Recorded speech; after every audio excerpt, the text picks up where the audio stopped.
มื้อนี้บ่าวทองสิพาไปเบิ่งงานกินเลี้ยงของบริษัทที่บ่าวทองทำงานอยู่ก็คืองานเลี้ยงปีใหม่หั่นแหละเนาะแต่ว่าเจ้านายเพิ่นจัดย้อนหลังให้บริษัทของบ่าวทองมีหลายสาขาซึ่งสาขาที่บ่าวทองเฮ็ดก็คือสาขาครัวกลางเฮ็ดของดิบแพ็คของส่งนะฮะหรือที่เขาเอิ้นว่าทีมครัวกลางทีมครัวกลางของบ่าวทองก็สิมีประมาณ20คนสาขาบ่าวทองเฮ็ดส่วนหลายสิมีแต่ผู้ชายการเดินทางไปกินเลี้ยงทางบริษัทเพิ่นเอารถตู้มารับถึงที่เลยเพื่อสิฮอดบ่อนกินเลี้ยงรถโคตรติดเลยทุกคนนั่งรถเป็นชั่วโมงและในที่สุด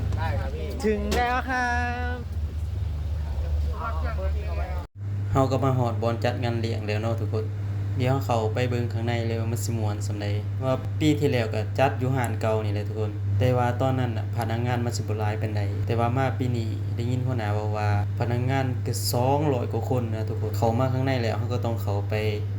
จดชื่อลงทะเบียนก่อนเลยทุกคนเฮาจังสิได้ไปนั่งบนโต๊ะอีกเทื่อนึงเพื่อสิเข้าไปได้บ่แม่นเรื่องง่ายๆเด้อทุกคนต้องลงนั่นลงนี่สมชื่อว่าเป็นบริษัทใหญ่อีหลีทุกคน เขามาข้างในก็คือสาขาอื่นเขายังบ่ทันมากันเลย มีแต่สาขาบ่าวทองที่มาก่อนถ่ายรูปรอไปก่อน2 3 1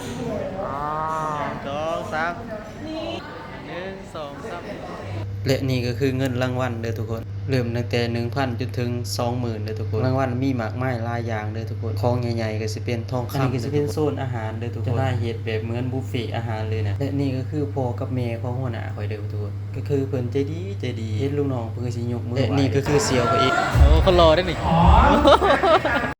เวลาลงอาหารก็จะเป็นประมาณนี้เลยทุกคนใครอยากหยังก็ตักเอาตามใจได้เลย